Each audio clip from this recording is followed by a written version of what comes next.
জয় গুরু, জয় জয় হোক মানুষের, জয় হোক মানবতা, জয় হোক দারুণ সাজির মহাভাবে। আমি আজকে আমার জীবনী বলব। আমার জীবনটা যে কতটা কষ্টের, কতটা দুঃখের, এই গল্পটা আজকে বলবো। কিভাবে কিভাবে আজকে আমি এই রাস্তায় আইছি, কিভাবে কিভাবে আজকে আমি কিভাবে নির্যাতিত হয়েছি, কিভাবে আমার প্রতি কতগুলো পশুর দলে নির্যাতন করছে। 2 বছর আটকে রাখছি, কিভাবে কিভাবে স্বামীর করতে আইলাম, কিভাবে বিয়ে হয়েছি, ছোটবেলায় কিভাবে কাটছি জীবনটা। আমরা আজকে আমিনার মুখ থেকে আমিনার জীবনের পরিস্থিতি শুনবো, কিভাবে উনি এই পর্যায়ে আসছে, কিভাবে আমার সাথে দেখা হয়েছে, কিভাবে উনি নির্যাতিত হয়েছে। আমার মুখ থেকে তো অনেকেই শুনছেন, আজকে ওনার মুখ থেকেই শুনে নেন। আমিনা, তোমার যে বিয়ে হইলো, তোমার কত বছর বয়সে বিয়ে হয়েছে? বিয়ে হয়েছে 11-12। 11 বছর 12 বছর বয়স। 12 বছরে পড়ছে। আচ্ছা, আর 1 মাস বাকি আছে। আচ্ছা, বিয়ে যে হয়েছে এটা কি তোমার ইচ্ছার বিরুদ্ধে? তুমি আমি ইচ্ছা বিরুদ্ধে আর কি, আমি বিয়ে করতে চাই না। বাবা আমার জোর করে রাত্রে পড়ার জন্য বিয়ে দিয়ে দিছো। আমি বিয়ে করবো চাইনি, আমি অনেক খুশি। ওই ছেলে তুমি চিন্তা না, আচ্ছা, পরে বিয়ে দেওয়ার পর ওই স্বামীর ঘর থেকে তুমি কিভাবে এলে? স্বামীর ঘর থাকলাম, স্বামী কি কমো আর, স্বামীর সাথে একটা স্ত্রী, একটা মেয়ে লোক স্বামীর ঘরে যায় সংসার করবো লেগে বাদ। স্বামীর কি চাই, খালি স্বামীর পাশে থাকলে তো চাই, কিন্তু আমার স্বামী, আমার শাশুড়ি আছেন, সৎ শাশুড়ি। আপন শাশুড়ি ছিল? আমার আপন শাশুড়ি আসছিল, কিন্তু আমার আপন শাশুড়ি জীবিতই আছে না, টাকা আছে। আমার শাশুড়ি এখন না, কি আমার জামাই আগে প্রেম করতো তো, ওই মায়ের লেগে আর কি বিয়ের সাথে সব ঠিকই আছে, কিন্তু ওই মায়েরা কি করছে, ওই মায়ের গার্জেনে আর কি মায়েরা নিচ্ছে না আমার জামাইয়ের সাথে বিয়ে। গাঞ্জা মুঞ্জা খা, বড়ি খা, নেশা করে, মায়েরা নিচ্ছে না। তোমার জামাই ওই আবার যেত? হয় গাঞ্জাও খেত, ডেলি 5টা ছেলেগুলো নিয়ে যায়। আচ্ছা, তোমার সৎ শাশুড়ির জন্য কি তুমি আমার সৎ শাশুড়ি, আমার জামাই, আমার শ্বশুর, আমার কাকা শ্বশুর, সবগুলো কিন্তু কি মাইয়া আনছো বলো। সারাদিন কাম করাই তো 2-3টা বাদ দিত, কয়ে খাওয়া লাগতো, পাতিলে যদি ভাত খাইতাম বেঁচে পড়তো। আচ্ছা, এটা তো একটা মেয়ের জীবনে হতেই পারে, আরো কোনো বিশেষ কারণ আছে কি?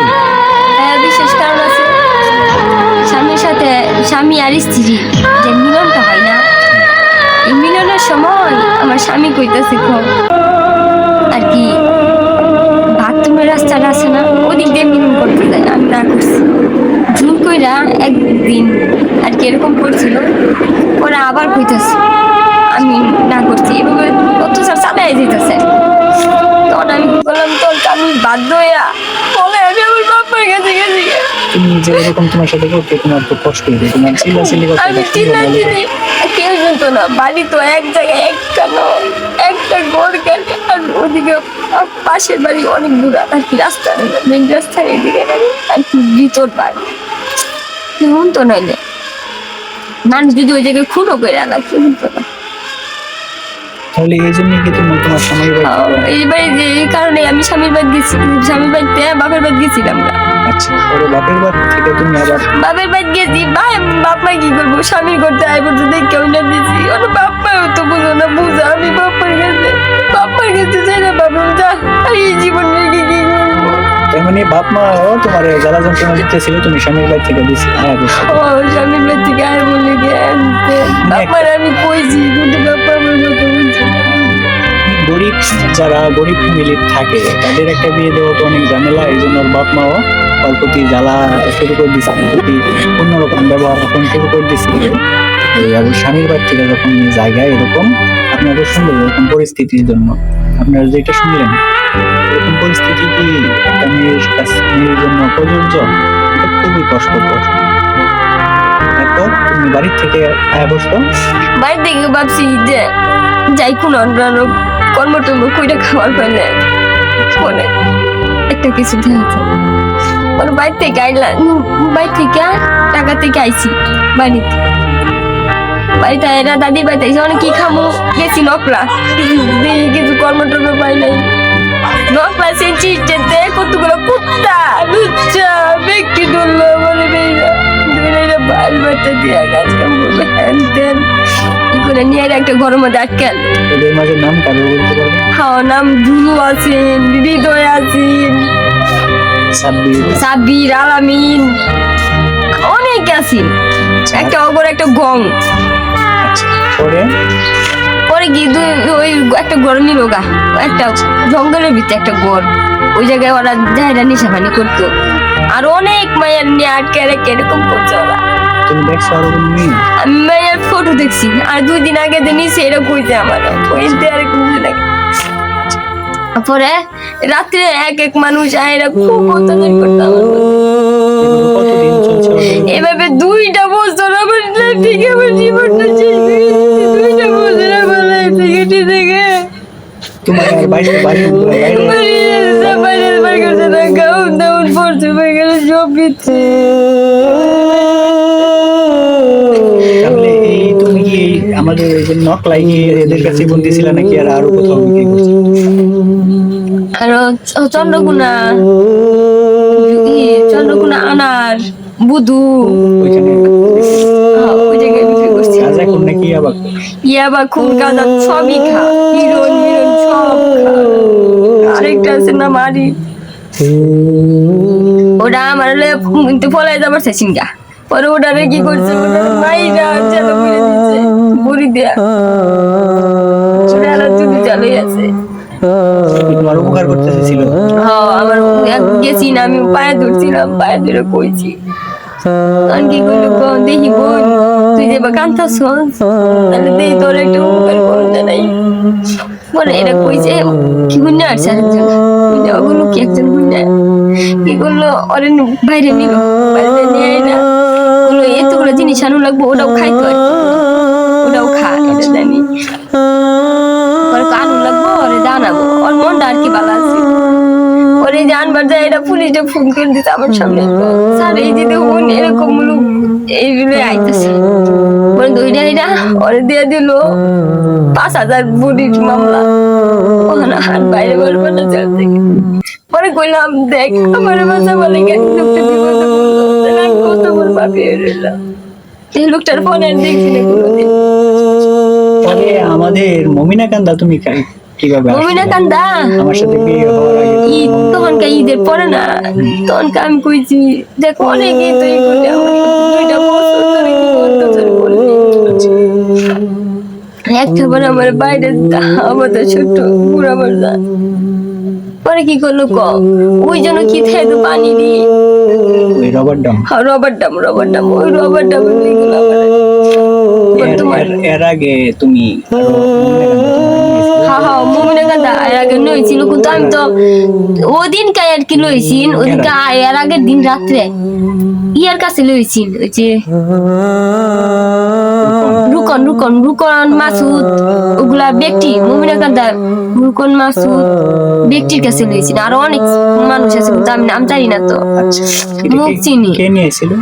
এই যে জুলু রুকন মাসুদের কাছে আনছি জুলু আনছি আর আরো আছে লালন নাহি কেউ ইয়ার ওই লালন নামক যে কারেন্টের কাজ করে কারেন্টের কাজ করে ওরা আর লাগে আরেকটা লুকাসিন ওই জন্য ওদিকে বাড়ি আইনাইরা উনোরাকলো আবার আগের দিন রাতে আনছেন একদিন রাত রাখলো রাখার পরে দুপুর বেলা এইদিকে আনছি হ্যাঁ পরে তোমার সাথে দেখা তখন তোমার কাছে আমি কইলাম আমার জীবনের সব কিছু আমি তোমার কাছে গেছিলাম তুমি এই পর্যায়ে আসলে কি পরে তুমি আমার বললা কান্না কান্না একটু কষ্ট লুক চাই আমি আমারে ভালোবাসো ওই কান্নাকাটি করে বলছিলাম তাই আমার কোনো ই ছিল না তখন আমি আর পারতাছিলাম না আমি বুঝতে পারছি আমি তোর পারতাছিলাম না আমার 2টা বছর যে আমার বছরে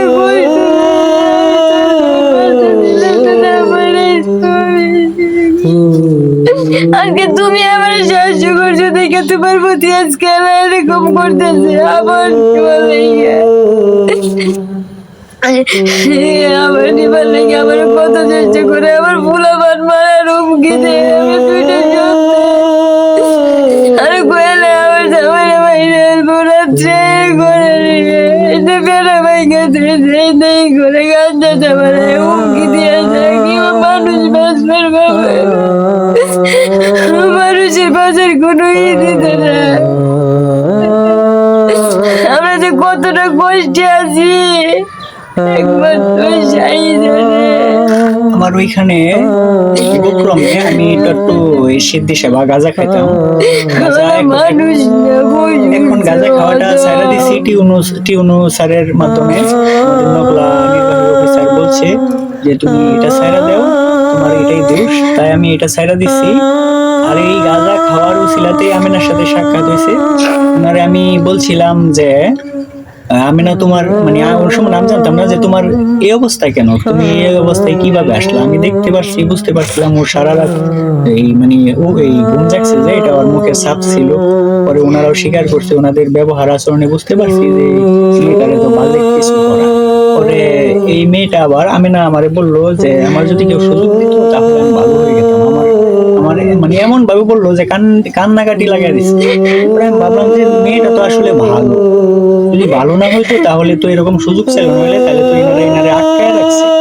পরে আমি যা ভাবলাম তাই বুঝতে পারলাম।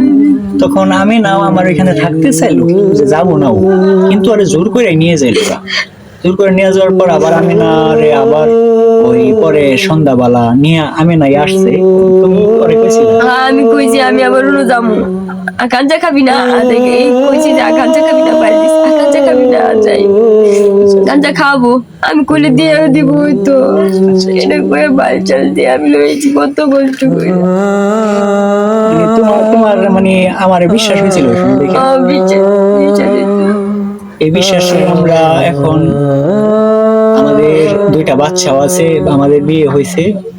বিয়ে হওয়ার পর দুইটা বাচ্চা হয়েছে, একটা বাচ্চার বয়স 2.5 বছর আর একটা বাচ্চার বয়স 8 মাস। এই অবস্থাতে আমিনারে আরো 2-3 বার এরা 3বার নিচে 2বার অভিযোগই দেওয়া হয়েছে, এবার নিয়ে 3বার অভিযোগ দেওয়া হলো থানায়। কিন্তু থানার প্রশাসন যারা তারা উদ্ধার করে এরকম ভাবে যে আমারই বলে যে খুঁজে দেখো পাইলে আমাদের জানাবা, প্রশাসনদের জন্য আমি জানাই। প্রশাসনদের আমি খুঁজে পাই জানাই, জানানোর পর কি হয় যে ওনারা উদ্ধার করার পরেও যে যেখানে ছিল মেয়েটা, যেখানে মেয়েটারে আটকায় রাখছে ওই আটকানি অবস্থায় 2 দিন আরো রাখে। 2 দিন রাখার মানে হইতেছে যেন আমরা মেডিকেল করার সুযোগ না পাই।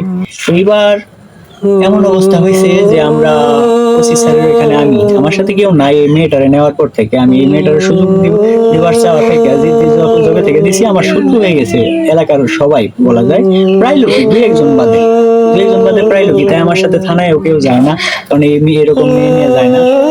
এরকম মেয়ের জন্য কে যাবে, আমার সাথে যায় না কেউ শর্মায়া। আর আমি অন্যরকম ভাবে হাঁটি, এই জন্য মানুষ একটু অবহেলা বা একটু অন্য চোখে দেখে। আমরা যখন আমি আমাদের মানুষ আশ্রমের মানবতা সৈনিক রাসেল ভাই যাই থানা গেছি, তখন 1-1.5 ঘন্টা অপেক্ষার পরে ওসি স্যার আসছে। ওসি স্যারে ওই আমাদের অভিযোগ নেয় না। এই জন্যই যে আমি সত্য বলছি, ওই আমিনারে পাওয়া যাইতেছে না। মানে আমিনার যে পাওয়া গেছে না, তাহলে তোমার বউ কোথাও গেছে সেই। পরে আমি বললাম যে আরো 2 বছর উনি বন্দি ছিল ইয়াবা যারা বিক্রি করে, ইয়াবা বিক্রেতাদের কাছে। পরে ওনারা আরো নর্মাল করে হারলো, ব্যাপারটা অন্যরকম নিল। আমারও জিগেল আমিও নেশা করি কিনা। পরে আমি বললাম যে আমি তো ফকির লালন শাহের গান করি আর একটু গাঁজা সেবন করি, এটা প্রয়োজনে আমি বাদ দিব, কিন্তু আমার এটারই বড় করে ধরে আমার হুমকি দেওয়া হলো। অবশেষে পরদিন টিউনু স্যারের, আমাদের নকলা নির্বাহী অফিসারের হুকুমে ওসি স্যার আমাদের প্রশাসন দিছিল দিয়াহেরা যারা নিছিল জুলুর বাড়িতে করছিল, পুলিশ অভিযান চালাইছিল।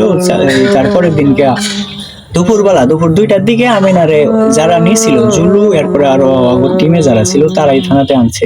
থানাতে আনার পর ওরা আবার ভয়ভীতি দেখায়, অনেক হুমকি দিয়া আমিনারে ওইখানে ই হয়ে রাখছে।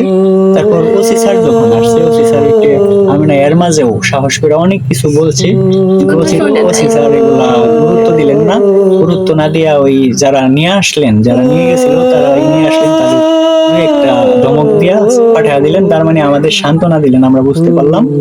তারপর আমি বললাম যে স্যার দয়া করে আমাদের এই ব্যাপারটা দেখবেন, যেহেতু আমরা এই 2-3 বার অভিযোগ দিয়ে আসছি, 2-3 বার এরকম হয়েছে, তারা তো আমাদের টার্গেট করছে, তারা তো আমাদেরকে যে কোনো একটা সমস্যা করতে পারে।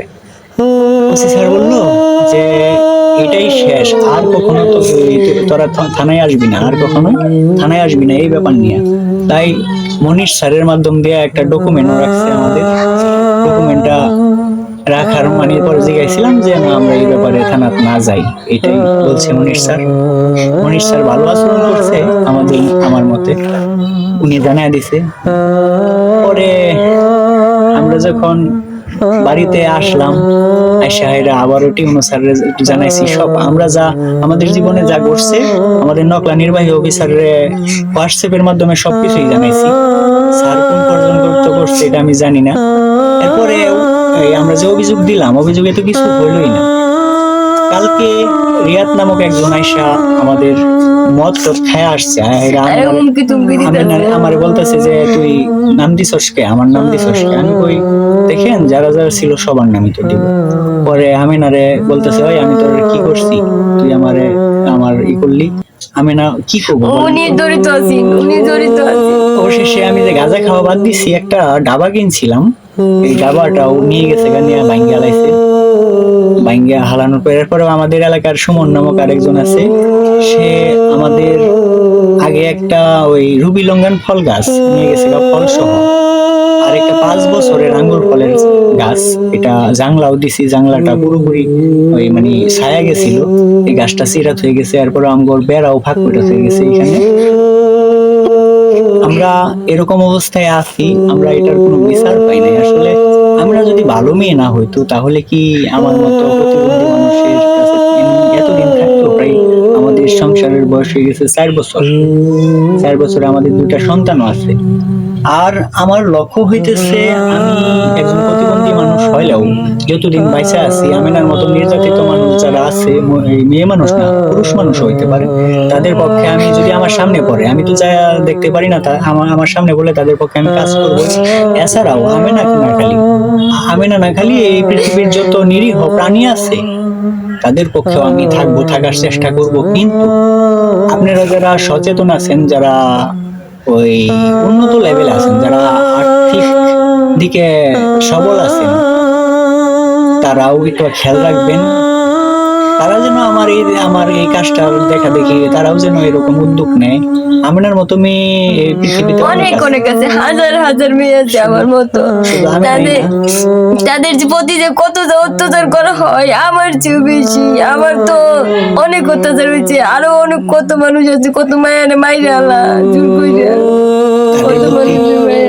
আপনারা যারা সুহৃদয়বান আছেন তারা সুনজর রাখবেন, মায়া কইরা। কারণ আমরা মানুষ হিসেবে আসছি, যদি মানুষের উপকারে না আসি, অসহায় মানুষ যারা, তাদেরই তো আমরা উপকার করব। যারা সহায় সম্বল আছে, যাদের অর্থ সম্পত্তি আছে, শক্তি সাহস আছে, তাদের পক্ষে তো আর কারোর থাকার প্রয়োজন নাই, তাদের পক্ষে আর কাজ করার প্রয়োজন নাই, কাজই তো করতে হবে।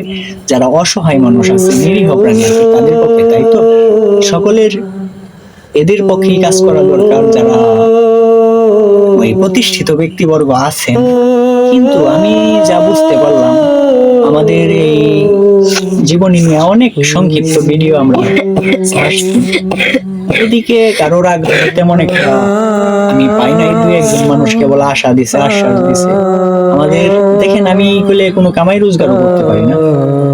আমিনারে পাওয়ার পর আমি কয়েকদিন মানে বাধ্যতামূলক, আমিনারে পাওয়ার পর ওই কয়েকদিন আমি বেচছি, বাধ্যতামূলক গাঁজা বেচছি। কেন? যে আমিনারে যখন প্রথমবারের মতো ওর বাড়িতে নিয়ে যাই, বাড়িতে নেওয়ার পর থেকে পরে দালাল বাটপাররা আমার কাছ থেকে রাইখা দিছিল। রাইখা দেওয়ার পরে আর পাই না, একেবারে প্রায় 27-28 দিন হয়ে যা পাই না, ওর বাড়িতেও নাই। পরে অবশেষে খুঁজে পাইলাম একটি আবার আখড়াত। পরে ওইখান থেকে নিয়ে আসলাম। নিয়ে আসার পর আমার আব্বা আম্মা আর মাইনা নিল না। ওনার আব্বা আমার বাড়ি থেকে আমাদের খেদায় দিল। খেদায় দেওয়ার পর আমার এমন পরিস্থিতি যে আমি কি করব, আমার তো আর কোনো করার কিছু নাই।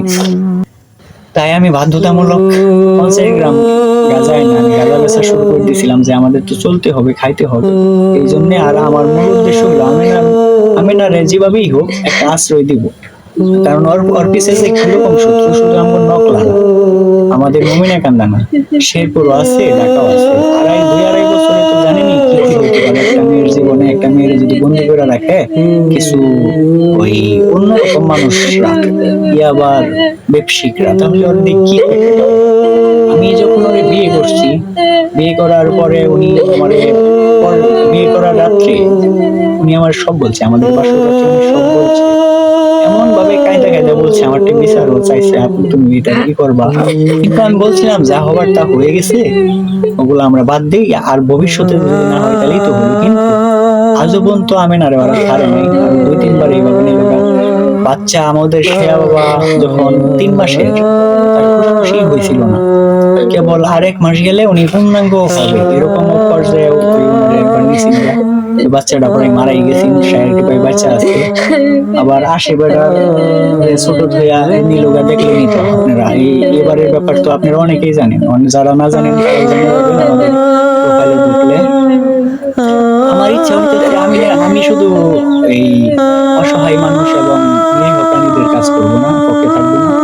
আমার ইচ্ছা, আমাদের যে 2টা ছেলে আসছে, 2টা ছেলে যে আসছে শিয়া এবং আসবে, তারাও মানুষের সেবা করবো, অসহায় মানুষের সেবা করব, আর নিরীহ প্রাণীদের সেবা করব। অবশ্যই আমি বিশ্বাস করি, কারণ আমার ভিতরে যা আছে তারাও তাই করবে। কারণ এছাড়াও আমি ছোটবেলা থেকে যতটুকু পারি তাদের শিক্ষা দেব। আপনারা একদিন দেখতে পারবেন, আজকে হয়তো আমাদের এই পর্যায়ে এরকম পর্যায়ে দেখতেছেন, এরকমই দেখতেছেন, আপনাদের কাছে হয়তো বিচার দিতেছি, আপনাদের কাছে হয়তো আর্থিক সহযোগিতা চাইতেছি, কারণ আমি কামাই করতে পারি না। কিন্তু এক সময় দেখবেন আমাদেরও সুযোগ আসবে, আমরা কিছু মানুষের জন্য করতে পারবো না, করতেছি তো। এই যে আমি না এখন বর্তমান 2টা সন্তানের মা, আমি যদি এই মুহূর্তে মারাও যাই, মারা গেলেও কি হবে, যে তার একটা ভবিষ্যৎ হবে বলে ভবিষ্যতে। কারণ ওর ছেলেরা যখন বড় হয়ে যাবে, ওর সাথে তেমন একটা এরকম নির্যাতন করতে পারবে না আশা করি, আর মানুষদেরও উপকার করবে আশা করি। মানে সবাই আমাদের এই ব্যাপারটা নিয়ে একটু ভাববেন, আর এই ভিডিওটা দয়া করে বেশি বেশি শেয়ার করবেন প্রশাসনদের কাছে, যারা সহৃদয়বান প্রশাসন আছে এই পৃথিবীর, এই বাংলাদেশে যারা সহৃদয়বান প্রশাসন আছে এই বাংলাদেশে, তাদের কাছে এই ভিডিওটা শেয়ার করে দিবেন সবাই দয়া করে। আর আমাদের কোনো চলার ব্যবস্থা নাই এই মুহূর্তে, যে পাঠা ছাগল একবার বিক্রি করে হালাইছিলাম। 80 বেটা যখন হয়েছিল তখন জন্ডিস নিয়ে হয়েছিল। জন্ডিস নিয়ে হওয়ার পরে এটা চিকিৎসা করার জন্য অনেক টাকা পয়সা যায়। ওই সময় আমরা কিছু টাকা ঋণও করছিলাম, আমাদের কেউ ঋণও দেয় না আসলে, বাচ্চার জন্য অনেকেই দিছে। দেওয়ার পরে এই ঋণগুলো শোধ করা যায়। পাঠা ছাগল 3টাই বিক্রি করে হালাইছিলাম। বিক্রি করার পরে আবার 3টা কিনা হয়েছিল লোনের মাধ্যমে, সেই 3টা ভাইরাস চলেছিল। ওই ভাগ্যক্রমে 3টা 1-2 দিন পর পর মারা গেছে। মারা যাওয়ার পর আমরা বর্তমানে এখন এমন পর্যায়ে আছি যেটা বলার বাইরে। আসলে আমার জীবনে আমি কারোর কাছে কিছু আবদার করি না, আমার আব্বা আম্মার কাছেও না, আমার পাড়া প্রতিবেশী আছে তাদের কাছেও না, কোনো নেতা কর্মীদের কাছেও না। কিন্তু আমার এমন পর্যায়ে আসছে, এখন আপনাদের না জানাইলে উপায় নাই। আমরা বিশেষ করে এই যে আমিনার যে এই পরিস্থিতি, এটার একটা বিচার চাই, যেন এরা এরকম না করতে পারে, আর আমাদের একটা চলার ব্যবস্থা করে দিবেন এটা চাই। সেই দিনও আমিনা গেছিল, মানে আমিনারা নিয়ে গেছিল যে এই যে আমরা যে অভিযোগ দিছি কিছুই হইলো না, যে এতে কি হইলো, যারা অভিযুক্ত তারা আমাদের প্রতি আরো আমাদের দুর্বল ভাইবা প্রতিদিন আমাদের আক্রমণ করতেছে। আমাদের 4টা কুকুর ছিল, 4টা নিরীহ কুকুর ছিল। সেই কুকুরগুলা এক এক জায়গা থেকে আসছিল, এক এক ভাবে ওই নির্যাতিত হয়ে একটা পিঠ খাই লাগেছে, আর একটা ঠ্যাং ভেঙে গেছে, এরকম পর্যায়ে আসতো। আসলে পরে দেখে মায়া লাগতো।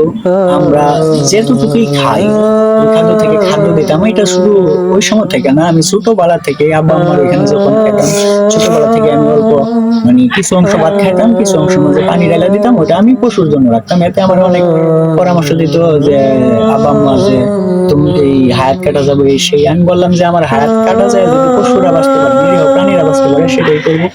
কিন্তু এই নিরীহ প্রাণীগুলা মাঝে দুইটারই বাইরে হালাইছে মানুষে, একটা শিকল করে হালাইছিলাম ওদের কথা মতেই, যে শিকল পড়লে আর কিছু, শিকল পড়ালে তো সে ক্ষতি করতে পারবে, কিন্তু শিকল পরানো অবস্থায় আমাদের ঘরেই মানুষজন আইসা তারে মারছে। এর মাঝে বিশেষ করে কয়েকজন ওই যে অভিযুক্ত ছিল তাদের উস্কানিতেই এই কাজটা হয়েছে আমার মনে হয়।